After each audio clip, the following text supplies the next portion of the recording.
આજે અમે લોકો જઈ રહ્યા છીએ કાંકરિયાના બાલવાટિકામાં. એકચ્યુઅલી જે લોકોને બહુ જ ભીડભાડ ના ગમતી હોય એ લોકોએ હમણાં થોડા દિવસ માટે એને અવોઇડ કરવું જોઈએ, કારણ કે 25મીથી ત્યાં કાંકરિયા કાર્નિવલ ચાલુ થાય છે અને ત્યાં ફ્રી એન્ટ્રી છે. લાઈક કાંકરિયામાં જ ખાલી ફ્રી એન્ટ્રી છે, બીજી બધી રાઇડ્સમાં ને એમાં બેસવાના તો તમારે રૂપીસ આપવા જ પડશે.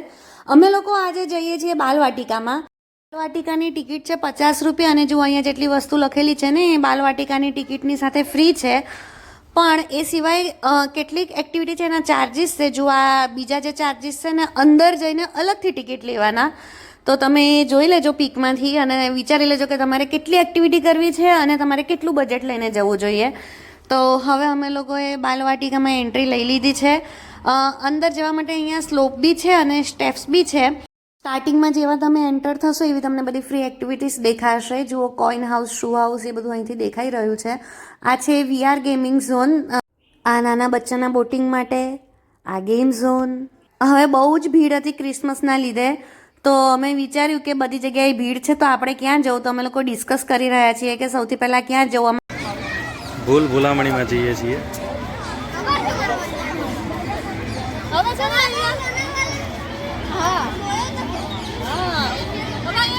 ભીડ છે બધે, તો અમે જે ભીડ ના હોય ને એવી જગ્યા પસંદ કરી છે અને મિરર મેઝમાં જઈએ.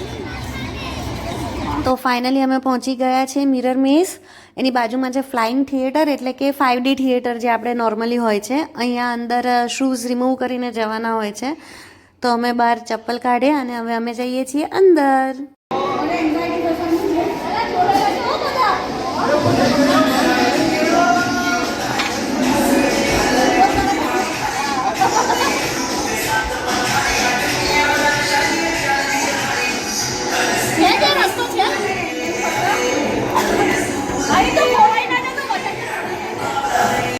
બસ તો આમાં શરૂમાં લાગ્યું કે અમે ખોવાઈ શકીએ છીએ અને બહુ બધા રસ્તા હશે, બટ એવું એકચ્યુઅલી નહોતું. એક જ રસ્તો હતો અને ખાલી કાચના લીધે આપણને એવું ઇલ્યુઝન થાય કે અહીંયા બી રસ્તો હશે, અહીંયા બી રસ્તો હશે. તો જસ્ટ આપણે આમ હાથ આગળ કરીને આપણે જઈએ કે અહીંયા કાચ નથી ને અથડાઈ નહીં જઈએ ને, તો આપણે આસાનીથી 1-2 મિનિટમાં જ નીકળી શકીએ છીએ. તો કંઈ ખાસ છે નહીં, બટ નાના બચ્ચાઓને મજા આવે તો નાના બચ્ચા આમાં એન્જોય કરી શકે છે. મોટા લોકો માટે કંઈ ખાસ અટ્રેક્શન જેવું છે નહીં આ મિરર મેઝમાં. તો બસ અમે ત્યાંથી એન્જોય કર્યું થોડું ઘણું અને પછી હવે અમે લોકો એમાંથી બહાર નીકળ્યા અને અમને એવું લાગ્યું કે બહુ જલ્દી પતી ગયું. પછી આજે નાના બચ્ચાને એડવેન્ચર કરવો એના માટે એડવેન્ચર પાર્ક છે, ટ્રી વોક ટાઈપનું. પછી યથિકાને બેસવું હતું ટ્રેનમાં, તો અમે બેઠા ટ્રેનમાં. અને આ ટ્રેન મને બહુ જ ગમી કે આગળ આવી રીતે નાના બચ્ચાએ બેસવાનું અને પાછળ મમ્મા માટે બી સ્પેશિયલ આમ બેઠક છે બેસવા માટે. તો શું એને બેલ્ટ તો બાંધ્યો જ હોય, બટ જોડે મમ્મા બી હોય તો મમ્માને ટેન્શન બી ના થાય કે મારું બચ્ચું ક્યાં ગયું હશે, ક્યાં આંટો મારતું હશે, અને આપણે એને પાછળથી પકડી બી શકીએ. અને આમ તો પકડવાની કંઈ જરૂર નથી, એકદમ સેફ જ છે. તો પણ કારણ કે મમ્મા લોકો હોય ને એક્સ્ટ્રા કેર કરવાવાળા, તો આ ટ્રેન મને બહુ જ ગમી કે લાઈક બચ્ચાને એકલું ના મોકલવું પડે. તો અમે આંટો મારીને પાછા આવી ગયા છીએ, પણ યથિકાને હજી ફરી બીજો આંટો મારવો છે, તો હવે એને ગમે તેમ કરીને સમજાવી છે. આ છે સેલ્ફી ઝોન, આમાં તમે સેલ્ફી લઈ શકો. આ છે બમ્પર કાર. તમે લોકો મને કમેન્ટમાં ખાસ જણાવજો કે તમે લોકો બાલવાટિકામાં ગયા છો કે નહીં, અને ગયા છો તો તમે કઈ કઈ એક્ટિવિટી કરી છે અને કઈ કઈ એક્ટિવિટી નથી કરી. અમે પછી ગયા ઇલ્યુઝન હાઉસમાં. આ એકચ્યુઅલી મેઇન તો સેલ્ફી પડાવવા માટેની જ જગ્યા છે. જો સૌથી પહેલાં અહીંયા તમને ઇલ્યુઝન થાય કે તમે અહીંયા આમ ગોળ ગોળ ફરે છે, જેને ચક્કર આવતા હોય એના માટે આ જગ્યા નથી. તો હું ફટાફટ અહીંથી નીકળી ગઈ. પછી આ છે, જુઓ અહીંયા આવી રીતે આ ધ્યેય ઊંઘી ગયો છે, પણ તમે અહીંયા ઉપર મિરરમાં જુઓ તો એવું લાગે કે દિવાલ ઉપર ઊભો છે. હવે કંઈક અલગ ટ્રાય કરી રહ્યો છે. થોડું ઉપર ખસીને એને આને પકડ્યું તો તમે ઉપર મિરરમાં જોશો તો તમને એવું લાગશે કે ત્યાં લટકી રહ્યો છે. તો બસ આવી રીતે લટકીને આપણે ત્યાં ફોટા પડાવવાના.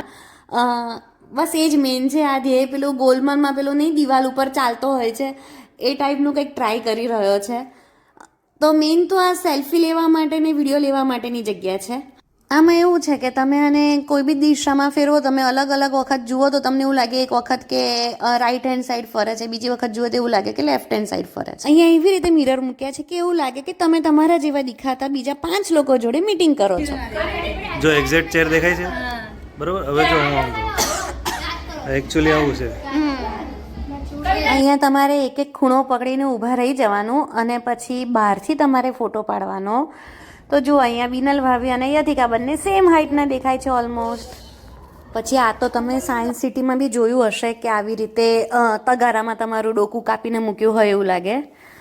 બસ હવે અહીંયા ઓલમોસ્ટ પતી ગયું છે, અમે નીચે જઈએ છીએ. જો આ દાહોદ બાજુથી સ્કૂલના લોકો આવ્યા છે પ્રવાસમાં. એ હે આ ભાવિક જુઓ રિક્ષા ઉપર ઊંધો, બટ એવું નથી. એકચ્યુઅલી આવું છે, આપણે ખાલી સિમ્પલ ઊભા રહીને હાથ ઉપર કરવાના છે અને પછી પીક લઈને એને રોટેટ કરી નાખવાનો. પછી અમે બેઠા બીજી ટ્રેનમાં. એમાં બી એવું છે કે બચ્ચાની જોડે મમ્મા બેસી શકે.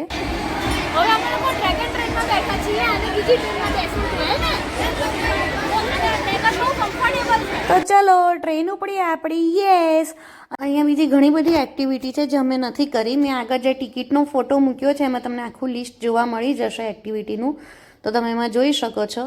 યસ, હવે અમે આંટો મારીને પાછા આવી ગયા છીએ અને ખાસો ઓલમોસ્ટ લાંબો આંટો મરાવે છે કે પૈસા વસૂલ છે. જો એનો મેઇન પ્લસ પોઈન્ટ એ છે કે તમારે ટિકિટ લેવા માટે અલગ અલગ જગ્યાએ નથી જવું પડતું. ઘણી બધી ટિકિટ વિન્ડો છે અને બધી ટિકિટ વિન્ડો ઉપર બધી એક્ટિવિટીની ટિકિટ મળતી જ હોય છે. તો તમારે કોઈ પર્ટિક્યુલર ટિકિટ લેવા માટે પર્ટિક્યુલર જગ્યાએ જવું પડે એવું નથી કરવાનું હતું. બસ, તો પછી અમે થોડા થાક્યા હતા તો અમે પછી અહીંયા રૂફટોપ પર ગયા, થોડું ખાધું પીધું એન્જોય કર્યું અને પછી એક્ઝિટ લેતી વખતે અહીંયા એક થોડુંક લાઇક વોક એરિયા જેવું બનાવ્યું હતું, ત્યાં નાનું એવું વોક લીધું. આ છે ગ્લાસ ટાવર જે બહુ જ ફેમસ છે, બટ ઘણી ભીડના લીધે અમે એને આ વખતે અવોઇડ કર્યો, તો ફરી ક્યારેક જઈશું. આ છે નાના બચ્ચા માટેનું ગો કાર્ટિંગ. પછી અહીંયા છે આ જમ્પિંગ. બસ પછી અમે ત્યાંથી એક્ઝિટ લઈને ગયા એડવેન્ચર પાર્કમાં, પણ અમે ભૂલથી ખોટા એડવેન્ચર પાર્કમાં જતા રહ્યા હતા. ત્યાં 2-3 છે અલગ અલગ પ્રકારની રાઇડ્સ સાથે.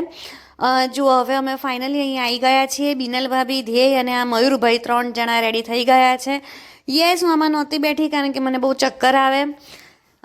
જુઓ આમ એટલું ફાસ્ટ નથી ફરતું. હવે હું વિચારું છું કે નેક્સ્ટ ટાઈમ આમાં બી ટ્રાય કરીશ, બટ આજે એકદમ ઉપર જાય ને ત્યારે મને થોડી બીક લાગે છે. નાના બચ્ચા માટે ઘણું બધું છે અને આ બાલવાટિકાની બહાર છે અને આમાં એન્ટ્રી ફી કંઈ જ નથી.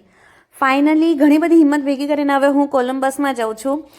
યસ, મારી ફર્સ્ટ રાઈડ છે. લાઈક મોટા થયા પછી જે ફર્સ્ટ રાઈડ કરી હોય તો જૂની યાદો તાજી કરવા માટે હું બેઠી હતી આ રાઈડમાં. અને હવે અમે લોકો ફાઇનલી બહાર નીકળી ગયા છીએ. જો આ કાર્નિવલની તૈયારી થઈ રહી છે. મારી પાછળ તમને અહીંયા સ્ટેજ દેખાતું હશે. તમારામાંથી કોણ કોણ જવાનું છે કાંકરિયા કાર્નિવલ જોવા માટે તો મને કમેન્ટ કરીને જણાવજો. આ નાના બચ્ચા જે પ્રવાસ માટે આવ્યા હતા એ લોકો એન્જોય કરી રહ્યા છે.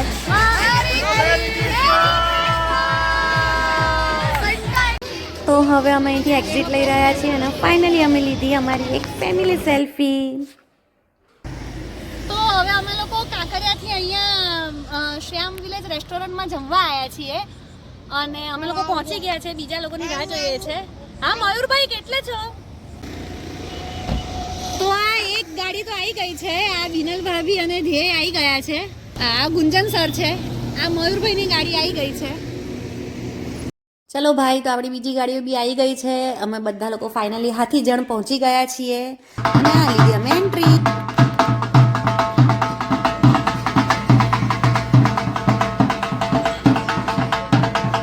સરસ મજાનું અમારું સ્વાગત કર્યું. અહીંયા થોડીક બેઠક જેવું બી બનાવ્યું છે કે તમે બેસીને આરામથી તાપણું કરી શકો. સરસ મજાના હિંચકા બી છે, તમે અહીંયા હિંચકા બી ખાઈ શકો. પણ અમને બહુ જ ભૂખ લાગી તો અમે લોકો સીધા પહોંચી ગયા ટેબલ ઉપર જમવા માટે. પછી અમે કઠપૂતળીનો ખેલ જોવા ગયા, બટ એ સમહાઉ બંધ હતો. ત્યાં મેજિક શો ચાલતો હતો, બટ એમાં મને ખાસ ઇન્ટરેસ્ટ નથી, તો પછી અમે ત્યાંથી લીધી રજા. તો ફાઇનલી હવે અમે લોકો શ્યામ વિલેજમાંથી છૂટા પડીએ છીએ. તમે અમને બધાને લોનાવલાના અને ઘણા બધા વિડીયોમાં જોડે જોયા હશે, પણ આપણે કોઈને ઓળખતા નથી. આપણે બધાને ફટાફટ ઇન્ટ્રો લઈ લઈએ. આ છે ધ્યેય. આ એકદમ તોફાનીને મસ્ત માણસ છે. ગુંજન સરનો અને બિનલ ભાભીનો બાબો છે. આ ગુંજન સર છે અને આ બિનલ ભાભી છે. આ પૂજા ભાભી. કોઈને ગાંધીનગરમાં પાર્લરનું કામ હોય ને તો પૂજા ભાભીને ત્યાં જજો, એમનું મસ્ત સલૂન છે. અને આ અમારા મયુરભાઈ મારસોડિયા. એક અમારા બીજા મયુરભાઈ પરમાર છે, પણ અત્યારે અમારી સાથે અહીંયા સુધી આવ્યા નથી. આ મયુરભાઈનો દીકરો પવન, આ કેવુરભાઈ અને આ કિંજલ ભાભી અને એમના 2 નાના ટાબરિયા હર્ષી અને આરવ. અને અમારા પ્રજ્ઞેશ રહી ગયા. અરે પ્રજ્ઞેશ, अभी हिंदी में बोलना पड़ेगा। हाँ, ये हमारा फोटोग्राफर है, सारी ट्रिप्स के फोटो यही लेता है, तो वो ज्यादातर पिक्स में उसमें नहीं रहता, लेकिन लॉक्स में तो रहता है। वो बालू मामा के लॉक में था, वो मैट्रिमोनी के लिए फोटो निकलवा रहा था, अभी ये वो वाला बनता है। तो મળીએ ફરી ક્યારે। આવા વિડીયો જોવા માટે મને સબસ્ક્રાઇબ કરજો અને ખાસ લખજો કમેન્ટમાં કે તમને શું ગમ્યું શું ના ગમ્યું, તો હું એને બીજા વિડીયોમાં સુધારી શકું. Thank you.